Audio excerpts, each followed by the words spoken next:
Former Raw Women's Champion Nia Jax took a very serious issue to heart on social media over the weekend regarding a tweet that WWE had put out on its official account talking about women who thrived in the promotion in 2018.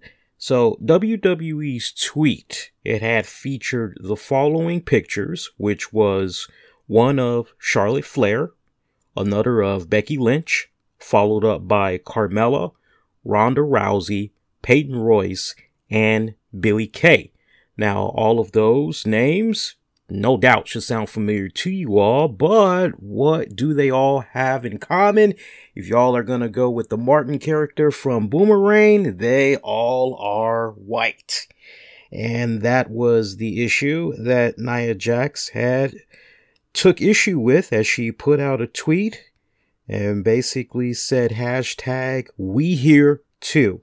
And it had these emojis of I would think a Hispanic face, a black face, a Asian face, maybe an African face, what have you. So I really took a step back and I looked at this and I had to really sit on this for a couple of minutes because I was really quick to just go with my knee-jerk reaction, but I had to kick back just a little bit more and really marinate on this. And there's a couple of different sides that you all can look at this. So let's go ahead, let's tackle this. So yes, 2018 alone did see the women be heavily featured in the WWE. The women for this calendar year had some of the most phenomenal matches, straight up, without a shadow of doubt. And when you look at women such as Jax, Sasha Banks, Amber Moon, say what you will about Alicia Fox, she botches like I don't know what. She's heel, she's face. She's heel, she's face, she's a tweener, what the hell is going on? She's with gender, and then all this, I mean, whatever, right? But she does show some once in a blue moon bright spots where you go, damn, all right, Alicia Fox, she did all right. Tamina Snuka, just coming back from surgery. You've got Naomi, a former SmackDown Women's Champion. You've got Zelina Vega, who is the current valet/manager for Cien Almas. And of course, the current SmackDown Women's Champion, Asuka, right? So you can't help but look at all of these women. And the ones that you definitely want to home in on is, well, wait a minute now. Asuka, yeah, her year might have went a little bit rocky at this past year's WrestleMania, but look how she rebounded towards the end. She had captured the SmackDown Women's Championship. The hard work had finally paid off. Yet, Asuka is not anywhere in these pictures. Instead, it's Carmella. And I'm sorry, but Carmella was nothing more than a transitional champion when it's all said and done. Carmella, if there was any type of buzz that she had, it was because she was hooked up with James Ellsworth. That is the only reason why she even had any type of buzz to begin with. And she was a hot transitional champion. And when I say hot, I don't mean, oh my God, that girl is H-O-T, hot. I mean, she basically was keeping that title warm for the next person. That's what it was all about. I would say, as far as rolling the dice and seeing if you could hit a 7 with Carmella, no, you hit Snake Eyes. It was a bust as far as I'm concerned. Billie Kay, Peyton Royce, the only thing that's really memorable about them isn't what was in the ring for this year. No, instead it was the fact that they had took issue to something that Dave Meltzer had said on his podcast, which was taken way out of context. And that basically had led all of their loyal fans to rally up and try to defend Peyton Royce. Stuff that was taken out of context, blown way out of proportion to the extreme. These girls, I'm sorry, look, they are very attractive. No doubt about it. No doubt about it. And when you look at the fact, Peyton Royce, she is definitely still very green when it comes to the in-ring. But when you look at Billie Kay, she seems to be a little bit more seasoned up. She could honestly do less without the makeup. I think she has a natural beauty and doesn't need as much makeup, as sometimes she looks a little bit too caked up. She almost at times, just the amount of makeup that is put on her, she almost kind of looks like a blow up doll at times. I am just being straight up honest, okay? I think she is naturally beautiful and she doesn't need all of that caked up makeup. All right. So please don't twist my words, but they did not have anything of a memorable year. Only what had happened on social media. Becky Lynch. Yes. The face got busted up, bloody, the invasion that the SmackDown women did on Raw. All that was good. Basically going into the Evolution pay-per-view. All that was good.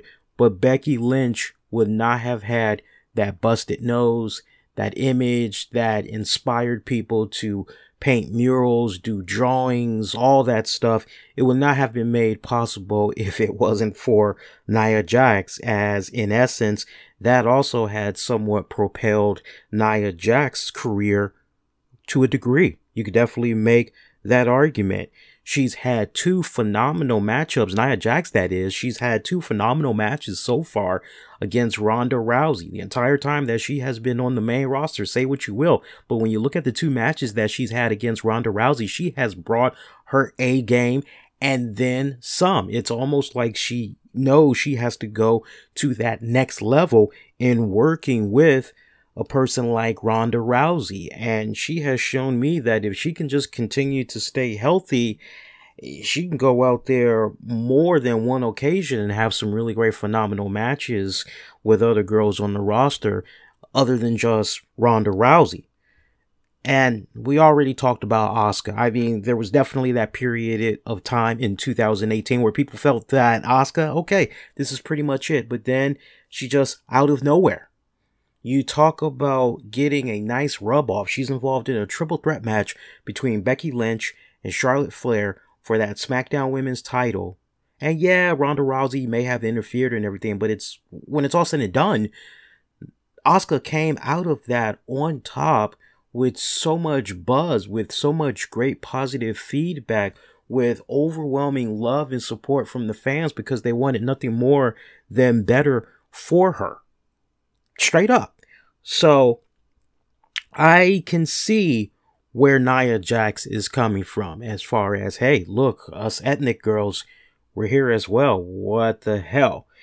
And it's interesting when you look at a lot of the social media stuff that is going on online. There's a lot of people that are very, very supportive of what Nia Jax has been saying. But, you know, when you look at this, and look, I really do love some of the interactions that had came in for this. Where do I stand with regards to this? I mean, on the one hand, Nia Jax, she brings up very valid points. This is something that JTG has highlighted in his 2 books that he had put out. Also, when you really stop and you think about it, you look at Ronda Rousey. Here's a young woman. She learned the in-ring game very quickly, and day by day, week by week, she is easily becoming one of the most exciting, one of the most riveting women in recent memory in WWE history. And she brought a lot of attention to the WWE's women's division after she signed on to the WWE, because you had so many people that were very curious how Ronda was going to be properly utilized in the WWE. Amber Moon, I know she has her favorites. I know those that have been following her career since she was getting her training and all that down in Booker T's promotion. I know there are a lot of people that really, really love them some Amber Moon. But for me, the verdict is still out. There is something missing with Amber. The crowd just, I look at how all the other women on the roster between all the brands, not just Raw, not just SmackDown, I also look at the NXT division as well. And it's just not clicking. It's just not. And it's one of those type of deals where, okay, well, what else is this girl needing? What is it that she's missing that can really help her connect with the audience? But there is definitely something there that is missing. And it's a head scratcher. I don't know if it's maybe she's lacking in charisma. I'm not sure what the hell it is, but there's definitely something missing with her. We already talked about Carmella. You really stop and you think about it. This is something that WWE has been doing for quite some time when you really stop and think about it. Some people can look at this and yeah, I can totally understand people wanting to pull the race card and say, hey, what the hell is going on here? There's nothing but white people. There were ethnics that had, yeah, when you look at female ethnics, yes, there's definitely a few that did do pretty good in 2018. If we're going to look at 2018 and we're going to talk about the women in the WWE, the women that did their part in really upping the game of the women's evolution, then yes, in their own respective right, they did bring something to the table. You definitely need to give Asuka the praise. Nia Jax, to a degree, you do need to give her the praise. Contrary to how some people may feel about her, you do need to give her that respected praise. But other than that, that's really it, sadly, for your ethnics. That's really it. You can't really go with Zelina Vega because they've hardly been using Zelina Vega and Cien Almas on TV, and it's been quite freaking sad. So, if we're going to go off of just overall the body of work in 2018, that's it, folks. It's Asuka, and to a degree, Nia Jax gets the nod. Put it to you this way. If it wasn't for Nia Jax doing what she did to Becky Lynch, and then Nia having her second match with Ronda Rousey, Nia wouldn't even be part of this discussion right now. And you still have people that feel very passionate about Nia Jax from the negative standpoint of she doesn't bring anything to the table. She brings weak-ass promos. She's worse than Big Show. One minute she's a face, the other moment she's a heel. She's doing these PSA announcements. She's talking about how she's a big woman and nobody else is talking about this except for her. I mean, she's just a little bit all over the freaking place. Quite honestly, that people are just scratching their heads and they can't really figure it out. Some of these women, by the way, cannot wrestle worth a damn. And that's the honest truth. Now, I'm sure that if you were to get some of these women on the roster together and fill out a card basically saying, hey, who do you think on the roster cannot wrestle worth a damn? Who do you think is taking up space? I bet you there'd be quite a few of them that would be pretty damn unanimous in some of their selections. And in the coming weeks, we definitely are gonna do our own little version of shaking things up as far as who possibly needs to be cut from certain promotions. We'll dive into that because that's actually my favorite time of the year. I usually like to do that at the beginning of the new year, but we're going to hold off on that until we officially usher it in. Me personally, remembering how we had the Evolution pay-per-view event and Kairi Sane had took on Shayna Baszler, I definitely would have went out of my way as the social media strategist for WWE's accounts. I definitely would have put Kairi Sane in there in that little picture collage. I definitely would have put her in there. And just so I can compliment those from the LGBTQ community, I also would have went on ahead and put in a picture of Sonya Deville in there as well. I also would have looked at NXT and I would have pulled some type of an awesome picture of Bianca Belair. I would have already began planting the seeds, especially if it's a situation where Paul Levesque, Vince McMahon and crew, they already, they are, but they're eyeballing Bianca Belair. They know that she would be a great addition to the main roster a lot sooner rather than later. I would have put her in that picture collage as well. And you don't just have to designate the whole women's evolution, the revolution. You don't have to designate it to the main WWE roster. You could just overall in the WWE, when you just look at what the women are doing, period, in the company, across all the brands and across all the shows, they all have been tearing it up. And that's really the way that they should have gone about posting these images. They really, really should have. You know, it's a really good, interesting lesson when you stop and think about it. You may think that you're not doing any type of harm whatsoever with simple words or simple images that you're putting out there. But to another eye, there is, here's my interpretation of that. You always got to make sure that you try to cover as many bases as you possibly can until you've exhausted everything. And then even at that, folks, at the end of the day, some people are just not going to be happy with whatever you do. So it's kind of one of those situations where, okay, well, what do? You can't please everybody. Do you just go at your own accord and try to make sure that you mean well? You know, sometimes I look at this and I'm reminded of situations, and I'm sure many of you can recall situations of different jobs that you've had over the years where, I don't know, maybe if you were working in retail and it's, hey, these are our top 10 cashiers of the month. These guys had brought us the best amount of sales per hour. They brought in the highest ring dials, blah, blah, blah. And you go, wow, oh, it's nothing but women. What the hell? Oh, hey, it's nothing but, I mean, I would hope one would not go, oh man, it's nothing but white people, or hey, oh man, it's nothing but. I would like to believe that, especially in today's society, maybe it's something that's gone in today's society, but I would like to believe that with regards to self-accountability, hey, how come I did not make that list?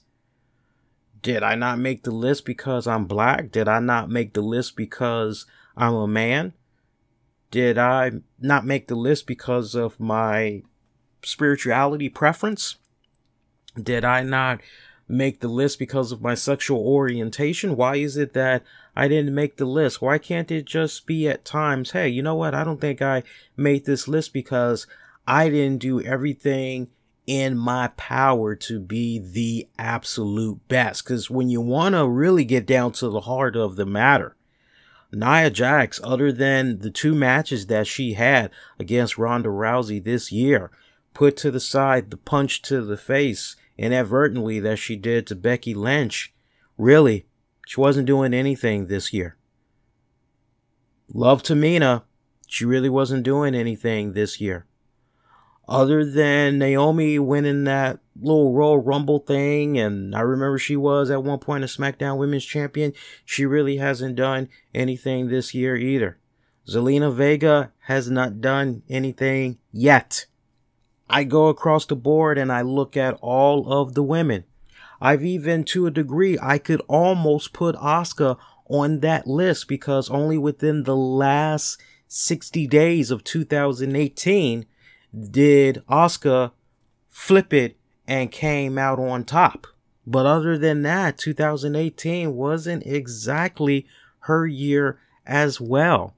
So if there are people in the WWE that may feel like how Nia Jax have felt, I think the real question that one needs to be saying to themselves is, well, what do I need to do individually to make sure that I'm part of these moments? I'm part of these photographs as well. There is where the self-accountability really comes into play. The self-accountability all begins with taking responsibility. And I'm not really picking that up with regards to Nia Jax. I understand where she's coming from and everything, but there's a really interesting, fun couple of different angles I'm looking at with regards to that. And if you really want to put me up against the wall and tell me which direction I'm going in, I'm going with the latter part of what I just said. That's how I really feel. It all begins with self-accountability. If you know for a fact that you can look yourself in the mirror and you know that you did your very freaking best, you put it all out there, you made leaps and bounds of improvement, and for what it was worth, when it came time to get your just due, you did not do it, then you know what? You have every right to bitch, moan, and groan, but to go instantly with the most easiest fucking thing that will get you attention on social media, as far as, hey, us colored people matter as well. You know, you got blacks, Asians, Hispanics. What the hell's going on here? Why are we being outcast? Why is it all about the white people? Too easy. Too easy. And I've been seeing that more and more and more in this current generation, amongst these current up and coming folks. I don't get it. It really has me scratching my head, man. Nia Jax needs to be very, very careful in how she's going about this. I'm like this. If Nia Jax is at that point in her wrestling career where she's like, you know what? I don't really think I need this. I think I've done everything that I need to do. I think I would be better off just going and either trying another promotion or doing something non-wrestling related. Then that's all fine and dandy for her. But the thing that she needs to remember, her kin is still going to continue to work there in the WWE. And you've heard from the likes of Justin Roberts and former WWE superstars how petty the WWE can be in some aspects, because payback can be a you-know-what. So I would hate for things to be ending up in a situation where Nia rattles the cages so much and ultimately she leaves, but then you still have Naomi, who is married to one of the Usos. So not only does Naomi get caught up in the crossfire, the Usos get caught up in the crossfire as well. Tamina gets caught up in the crossfire as well. I don't want to see anything bad happen to these individuals because Nia Jax decided she was going to go rogue. That's basically, you feel where I'm coming from when you really stop and you really think about it, right? So you really got to be very, very careful here. I've yet to see other WWE superstars of color like Xavier Woods, Big E, Kofi Kingston, Shinsuke Nakamura. I've yet to see them basically lend their support, or hell, we can just put the race to the side. I have not seen male WWE superstars step up to the plate and defend what Nia Jax had basically said. So I'm very, very curious to see how things are going to be panning out after the holidays are over and how they're going to be handling, if they are, to a certain degree, as far as bearing goes, if they're going to do some type of on-air disciplinary action to Nia Jax in the form of having her go on some type of a losing streak or whatnot, having her eat a little bit of crow for that type of a stir-up that she's caused on social media.